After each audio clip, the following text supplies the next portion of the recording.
What if there was a popular group of friends and you saw them going around, popularing, but you didn't like everything they did? What would you do? Start your own group, of course. Let's talk about it.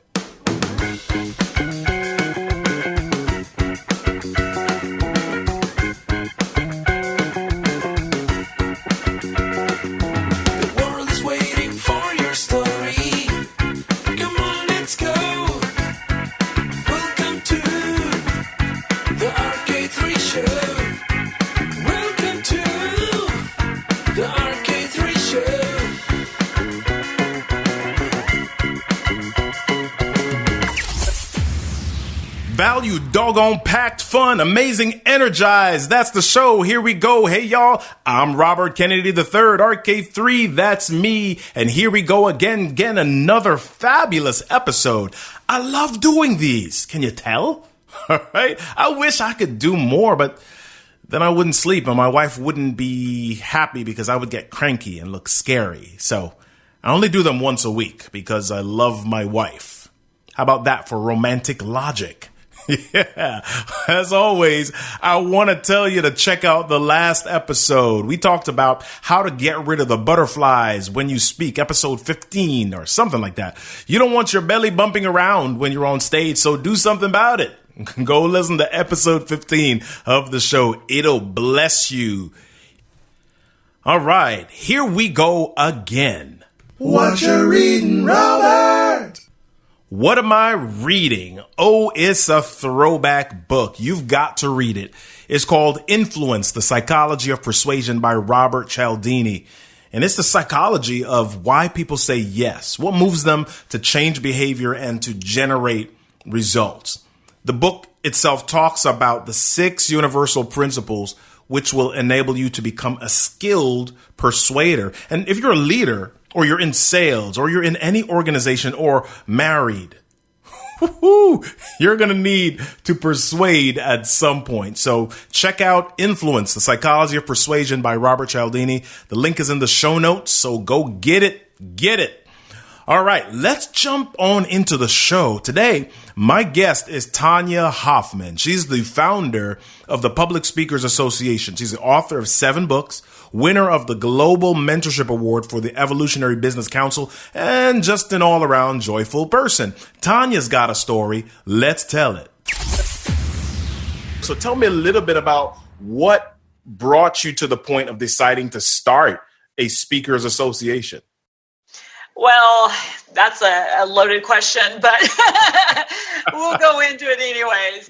So people kept coming up to me after I got over my fear of speaking myself, right? And all the craziness that goes along with that.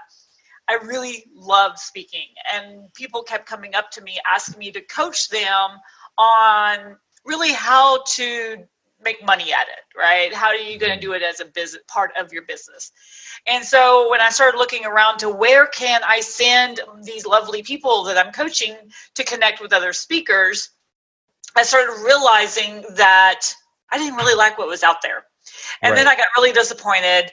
And then there was a whole elitist kind of attitude, and that's all you have to do is push that button and I react to it. So once I realized that there wasn't an organization designing kind of the environment for nice people to interact without any elitist play that helps them actually get booked to speak and markets them at the same time, I'm like, okay, well, let me just make it. And here I am.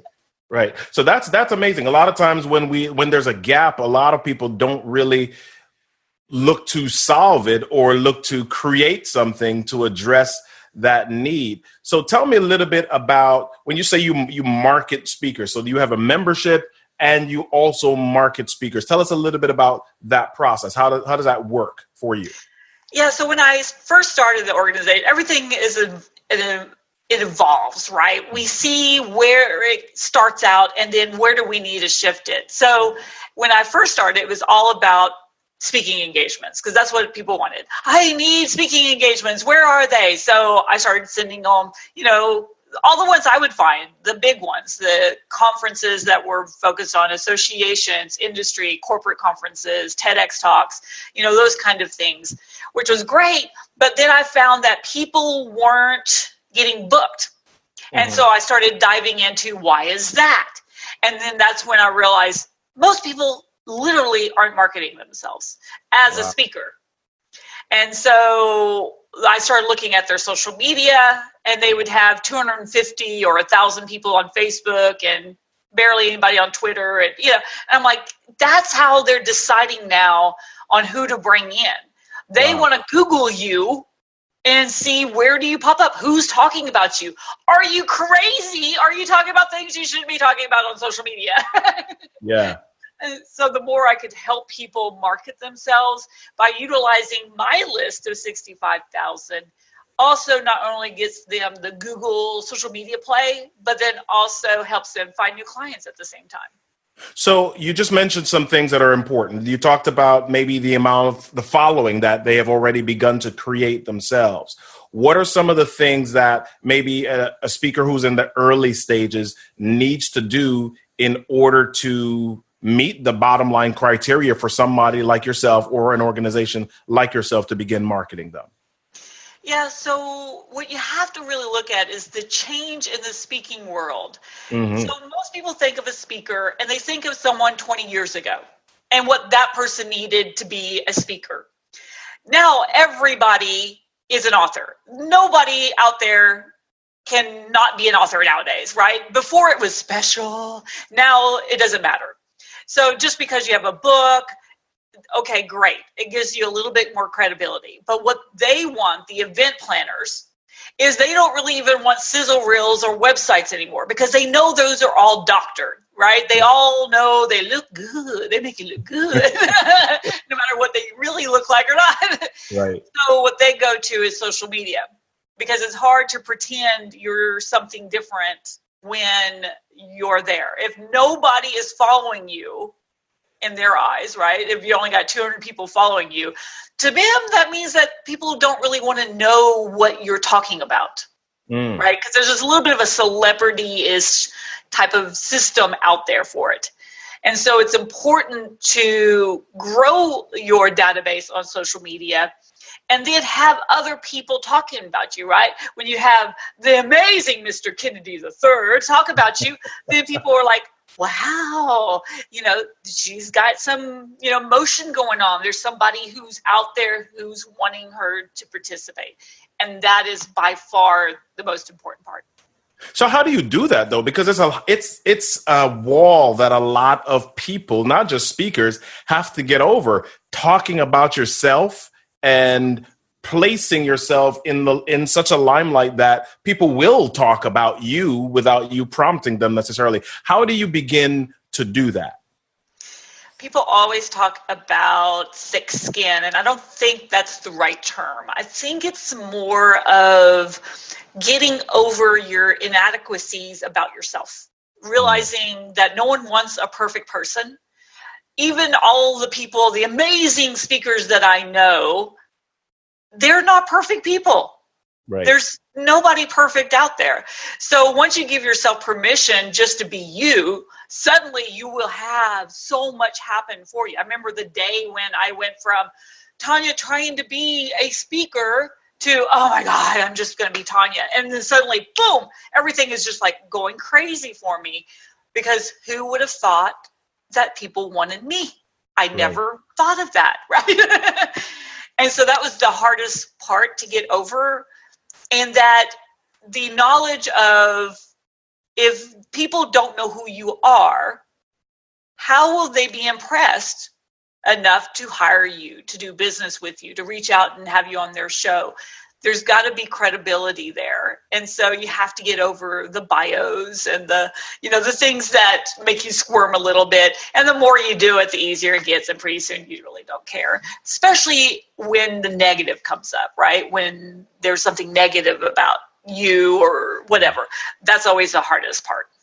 Right. So let's make this even more practical. I am a speaker. Maybe I've been speaking for about 3 or 4 years, but I've got 400 people on Twitter that follow me. I've got 500 Instagram followers. I've got a Facebook page. There are about 600 people there.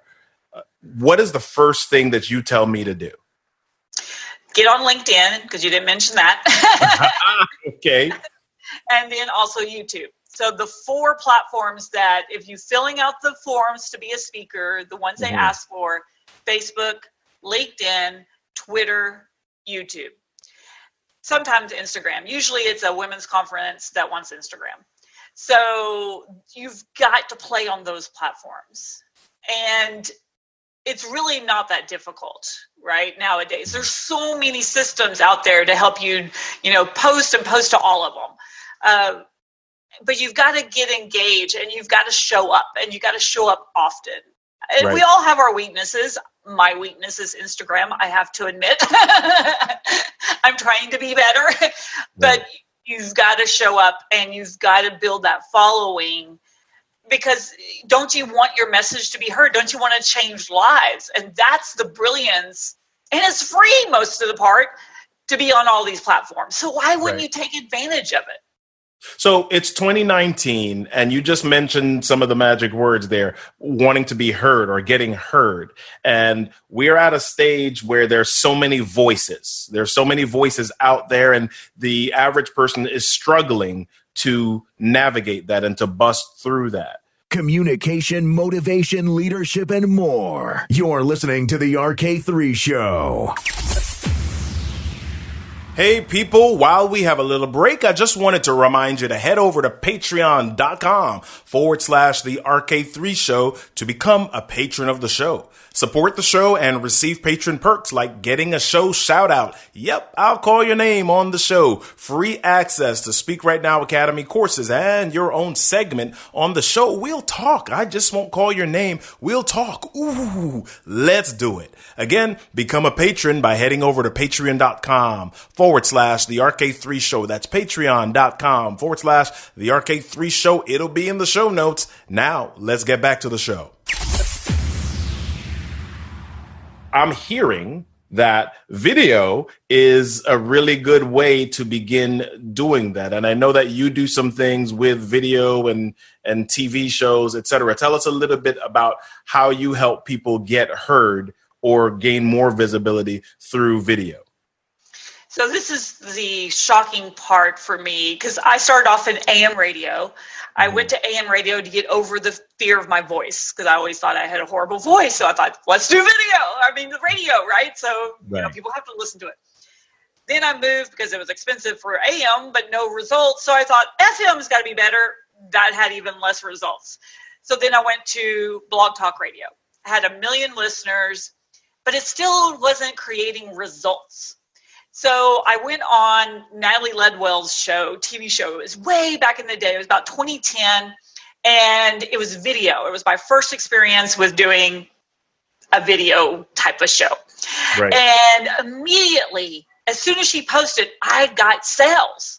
And I'm like, oh my gosh, I have got to switch from Blog Talk to video. And people thought I was crazy leaving 1 million people for zero on YouTube. Right. But immediately got connections and built real relationships that turned into sales, because people want to see eyeballs nowadays. So you just got to get used to it. Remember, it's all about not being perfect. Yeah. The best videos is when my cat jumps up on my desk and you see a tail walk across the screen. People love things like that because now you're relatable. Yeah. And they can connect to you. So I do a lot of videos because a lot of times people need that kind of hand holding. So I do like people's life story because people love to hear people's story. We'll do a lot of tips because to me that's huge. I'm actually even developing a whole phone app system to record videos and post them for the world to watch. So that's going to be really exciting because video is just where it's at. Yeah. So we're watching videos. We are looking for ways to get visibility, but it's also about the topic that you are passionate about, the topic that you have that's unique to you, or the way that it's unique to you. So how does a speaker really find that? How do they find that lane? How do they find that place that is core to them, that everybody, when they see that or hear the spin on something, they say, yep, that's Tonya? Mm-hmm. The most important thing to do to create where should you navigate your speaking, which also helps you navigate your business, is to listen to what people ask for, right? So if the amazing Mr. Kennedy III asked me to talk about something specific, that would be like, oh, there's a clue right there.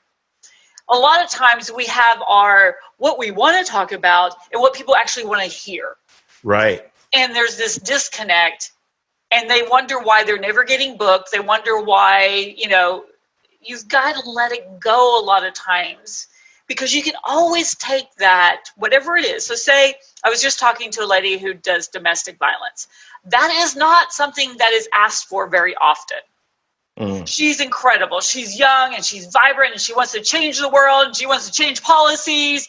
And I'm like, that's great, but you're not going to have that many occasions where it's just going to be about domestic violence. And she goes, well, what do I do? I'm like, well, what are you good at? She goes, well, I'm really good at goal setting. I'm like, that is something that people will bring you in for. People always want to know how to goal set. And so now she can talk about goal setting and bring in as examples the information about when she was going through domestic violence and how she's helping people reach their goals to get out of it. So she can use those stories as examples. Wow. That's awesome. So you've shared a lot of great things here, but one of the questions that I hear quite a bit, and I think you alluded to this at the beginning, is, okay, that's the thing that I like. That's the thing that I'm interested in, but how do I really make money at this thing? So when speakers ask you the question about how do they really begin to make money, what are the things that you share with them? And let me actually extend this a little bit, because a lot of times we think about this glorified, yep, you go out, you go on the stage, you speak for 45 minutes and you get a check for $10,000, right? So when those people come to you, what are some of the things that you share with them about making money in the speaking industry? So I give them a reality check. So there's 3 ways you make money as a speaker. One is trainings. So a lot of times people get mixed up in their head thinking that training, like a corporate training, is the same as speaking. 2 different things. Training, yes, you can get booked for and you get paid for, and you get usually paid pretty well for. Right. But it's hard. That's a hard little nugget to track. Then if you look at speaking, you're talking about the conference realm, associations, corporate industry conferences, TEDx talks, those kind of things. How are you going to make money there? Well, you can go for the keynote. Now, the keynote is usually still paid most of the time. Not always, but most of the time. And that's usually where the bigger numbers are, $10,000 to $50,000. I always suggest people not take the keynotes because you actually make less money. And people always buck me on this because they just want to think of things as an employee. I just want to do my thing and leave and get a check. Wow. And I'm like, why in the world would you ever want that? Here is an incredible audience in front of you who want to know your information. These are your potential clients sitting there. And all you're telling them is you don't really care anything about them. You just want to know what's in it for me, which is the check. And so that's why most of these conferences are moving away from the paid speaking spot. Wow. So that whole industry changed in 2010 anyways. They just couldn't afford to pay speakers like they used to because of all the change in the economy. And so for myself and my friends, we took that as an opportunity. We went in as entrepreneurs and said, okay, if we have an entire event and we get to do a workshop for an hour, 2 hours, we just filtered that 1,000 people into 100 people who are exact target market for my business. They are so exact that they chose my workshop over all the other ones. So it's the most amazing filtration system you can possibly do for your business. Then you wow them because you're actually training them. You're giving them great content and information. And then you're doing a lead generation. You're doing some type of, I'm going to connect with you. Give me your contact information. Right. And then you're following up for them to turn into clients. So that could turn into, 20, 100,000, whatever you're selling, it can turn into a lot of money. So I always suggest people go for the workshops, don't go for the keynotes. And reality is most people will never get a keynote. They're looking for celebrities. They're looking for the CEO of that amazing company that they're, bringing in to wow their bosses. You've got to look at who are they actually booking for the keynotes. Not that you won't. And, just for myself, I get paid speaking gigs. My speaker fee goes up to $25,000. Will I take a free one? Yes. And please stop calling it free speaking. It's investment speaking because it's going to cost you money. Awesome. Well, that you have shared a lot of nuggets here that are gold. And I hope our listeners are really rewinding and taking notes on this, because if you are looking to not just be a speaker, but if you're looking to up your career, advance your career, advance the way that you influence and impact people, learning how to communicate effectively, learning how to present ideas effectively, that's the way to go. And so you want to connect with somebody like Tonya Hofmann to help you do just that. So tell us, Tonya, finally, where are the places that you hang out and we can get in touch with you? Awesome. Go to my website, Public Speakers with an S Association, all spelled out.com. Under the top, towards the bottom, my calendar pops up and you can schedule a time to chat with me so I can get to know you and connect you and see how I can definitely answer any of your questions. If you don't like what they're doing, start your own. The world is yours. You can create your own thing. Tell your own story and impact the world in your way. I did it my way. All right. Hey, if you have any questions or just want to say, Robert, I love you, leave me a voicemail at robertkennedy3.com/voicemail. That's robertkennedy3.com/voicemail. Hey, have you subscribed to the show yet? Make sure you do, and don't forget to leave a review. Come on, folks. We need you to make this thing go, so don't forget to tell your peeps to go over to Apple Podcasts to leave a ranking, rating, and review for the show. Also, listen on Stitcher, Google Play, Spotify, TuneIn Radio, Pandora, and iHeartRadio. Feel free to show some love there, too. Hey, I hope you had fun today. I hope you learned something. Most of all, I hope you were compelled to jump out of your comfort zone and share your story. If I can be helpful to you in that process, let me know by hopping over to robertkennedy3.com. Don't forget, everything that happens to you in life is your stuff is your story, and your story deserves a sage. I'm Robert Kennedy III, and you've been listening to The RK